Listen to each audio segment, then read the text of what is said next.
Hello, good morning. We're back. So yeah, looks like the YouTube thing is happening.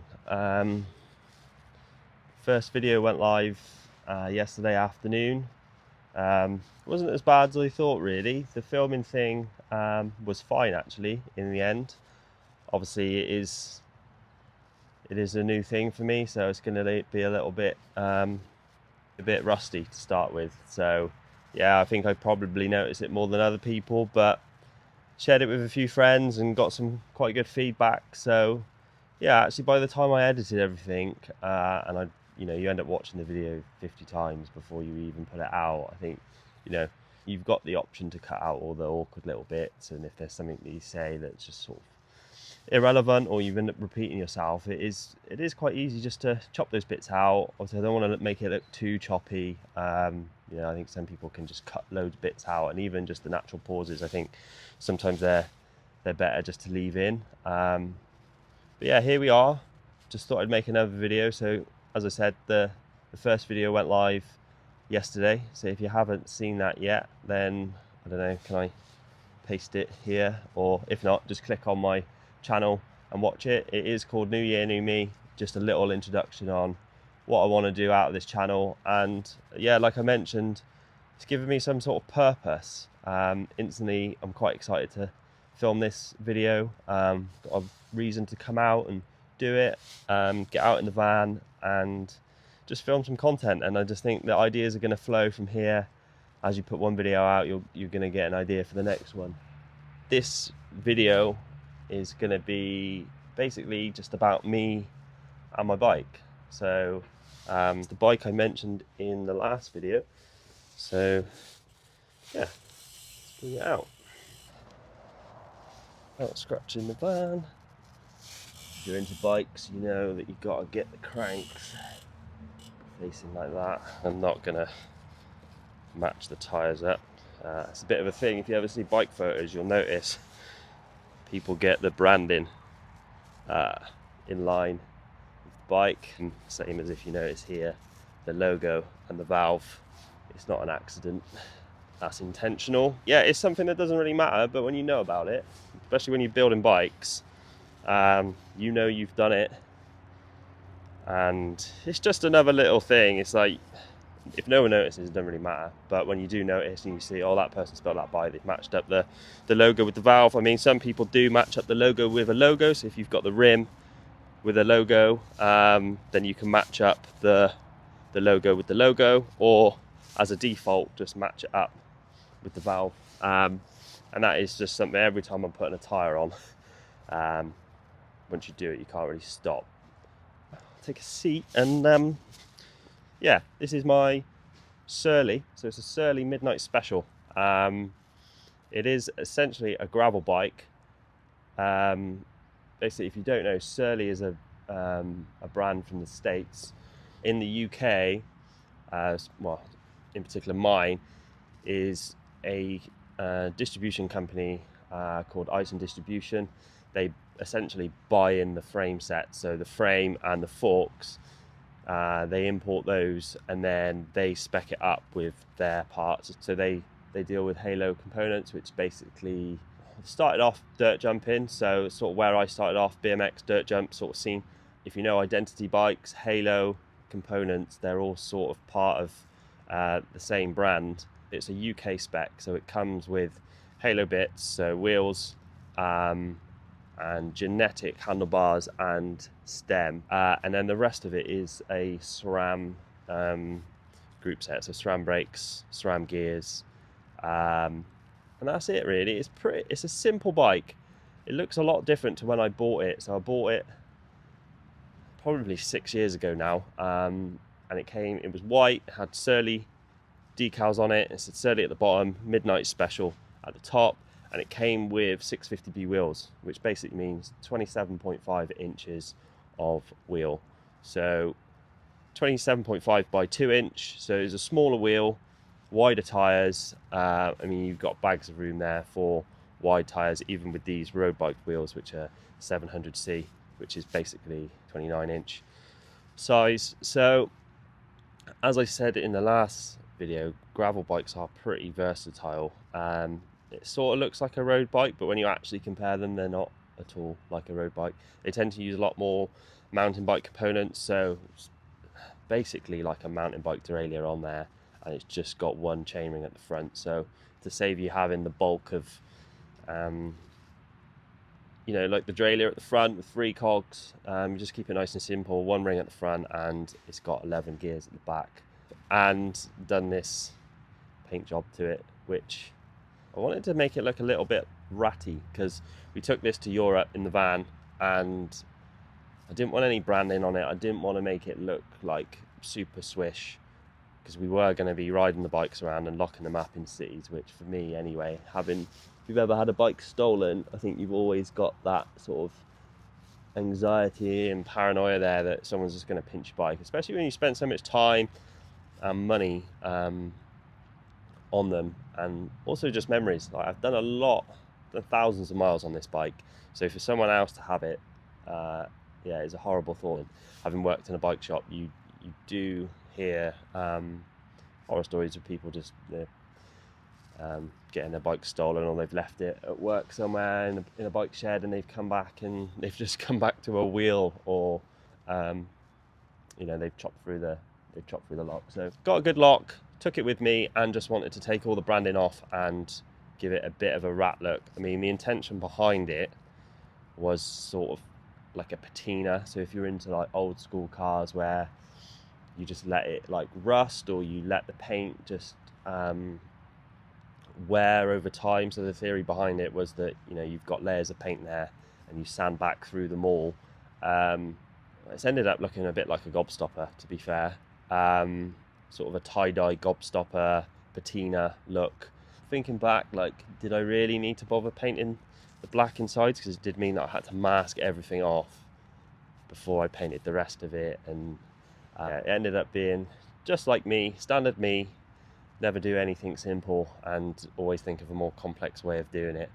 Weirdly, I remembered yesterday or the day before that when I was back at the bike shop last year before we left to go to Europe, I filmed the whole process of stripping it down from what it was. So I have video footage of this bike basically when it was in the commuter setting, dirty as anything, mud guards on it, 27.5 knobbly tyres on it, built it back up with the road wheels, used the same hubs. So these hubs were on my old bike, so cut all the spokes and built these up. Had these wheels before with purple hubs, which look quite cool. So yeah, I had these rims with purple Hope hubs, looked pretty bling, but I didn't want any bling looking things on it. I just thought like anodized purple hubs are just gonna attract attention, which I didn't want. So black hubs off my old wheels, cut the spokes out and built them up onto these road wheels.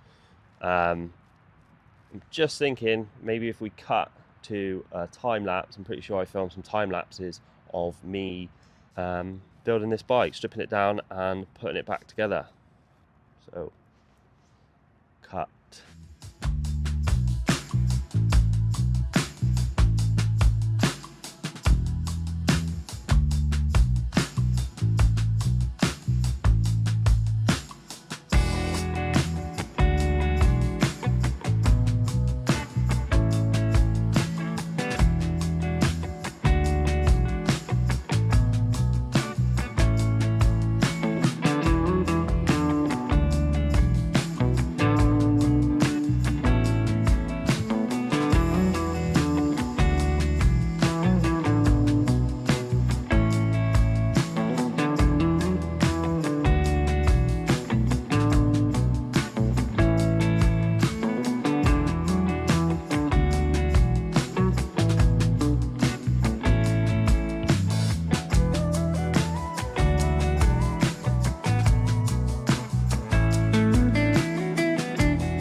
So there we are.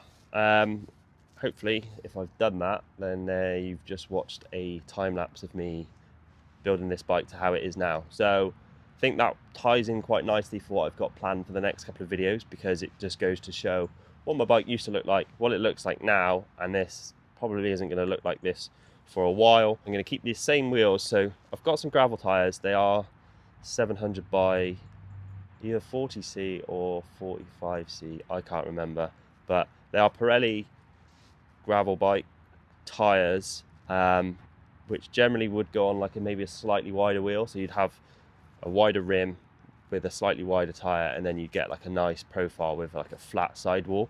But it's just down to cost at the moment. I want to keep the cost down, and these wheels haven't seen many miles. They just saw, you know, the odd ride here and there. Well, I'll set these wheels up with the new tires. They will probably come up a little bit skinnier than they would on a wider gravel wheel, but I'm going to keep these tires, maybe go back to a road setup when it gets a bit warmer and drier.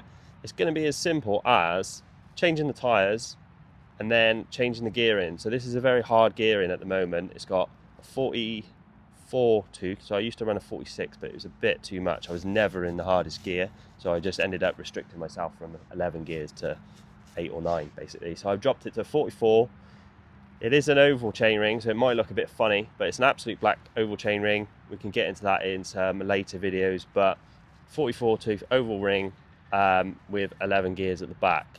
But yeah, back to what I was trying to say is I've got a 34 tooth chainring, and what I'm going to do is have this chain. So obviously as you increase the size of the chainring, the chain needs to be longer. So I'll have this chain in a bag with this chain ring, and then I'll have the 34 tooth chain ring with another chain set at the correct length. So if I want to change it from road bike to gravel bike, all I need to do is swap the tires, change the chain ring, put the other chain on gravel bike, and then switch it back for a road bike. What I had before was 2 sets of wheels, so the 27.5 gravel wheels and then these wheels, so it was even simpler. You've got 2 sets of wheels, road wheels, gravel wheels, swap them over, change the chainring and the chain, and you've got 2 bikes in one, which is pretty good, to be fair. If you get a road bike, they are just a road bike. You're never going to fit any wider wheels in it. The geometry is so steep and twitchy that it's just a road bike. So for me, this is the perfect bike. It's steel as well, so it's very strong, very comfortable, just does it all. But I'm gonna try and get back out on it, get up the woods, and maybe put some videos out of actually riding some pretty interesting tracks on it. I wanna do the tame stuff, but I'm also gonna try and do maybe some mountain bike tracks up in local woods near me. And you could take this bike over some small jumps, down some technical rocky trails. And then especially when it's in the dry as well, you can hit some pretty fast trails and get the back out and just do some cool stuff. Ideally in the future, I'd have some carbon wheels or something. Save a bit of weight, maybe a little bit stronger, and I do think a steel gravel bike with carbon wheels in it looks awesome. But yeah, it would maybe just be for aesthetics. Like, am I really going to be gaining an awful lot? I've recently acquired some carbon cranks. I was gifted those off my friend, so if you're watching, Joe, thanks for that. Got carbon cranks on there, so they used to be aluminium cranks, so saved a little bit of weight on the cranks there. And the only other thing that I would do is put some carbon forks on there. So at the moment, the forks, which is the bit that connects the frame to the front wheel, they are steel. So if I could swap those to a carbon fork, that would save quite a little bit of weight off the front, which might change the handling a little bit, but it's all going to be down to cost at the moment. There's no need to change them. They're strong enough. They do what they need to do. I'm not going to gain an awful lot from a carbon fork other than it looking quite cool. Yeah, it's simple. There's not a lot to say about it. All the cables are external, so no cables going through the frame. So if you want to strip it down or take bits off of it or change the brakes out, they're all just cable tied to the frame, so you can just take it off. A lot of these carbon bikes now, everything's running through the frame. Some frames, they'll be guided, so you can just push the cable through from the back and it will just poke out of the front exactly where you want it. So they've got like an internal tube through the frame. But some brands will just put a hole at the back and a hole at the top, and it's the job of the mechanic to play a fun little game of find the hole, basically. So yeah, referring to internal, it's getting even more stupid now where you've got cables going through the headset bearing. So if you want to even just change your upper headset bearing, you have to disconnect everything, so your brakes and your gears, which means if you've got hydraulic hoses, you're disconnecting the brakes, which means bleeding the brakes back up once you've refitted that headset, and also resetting up your gears. So it's fine if you're never doing the work, but if you've bought a bike with the cables going through the frame and through the upper headset bearing, expect expensive labor costs when you just get your upper headset bearing replaced. You know, a bearing will be about 15 quid, and then maybe 20-25 quid to change it over. But the cables going through the upper headset, it's getting into hours of labor, because you've instantly done a hell of a lot more steps just to change one thing. And bearings will wear out. You know, the top one, it gets a lot of water ingress from it if it's raining or if you're sweating on it. Get a bike with all the cables on the outside, all I have to do is take the handlebars off, change the bearing and put it back in. It'd probably take me 10 minutes. Whereas if you've got cables through the frame, expect hours, and if you don't do it day to day, maybe days, and a lot of swearing, I think. Yeah, I guess you'll see this bike on a future video. So as I mentioned in the first video, the plan really would be to do some how-tos. I was talking to my friend the other day, and you sort of think when you've been into it for so long, like we've all been riding for 15 years, maybe longer, and all the terminology and how to just do the simple things we just take for granted. And there's a lot of people out there that wouldn't even know where to start. So I just want to put out some little informative videos. They will be quite short. I don't want to make anything too long.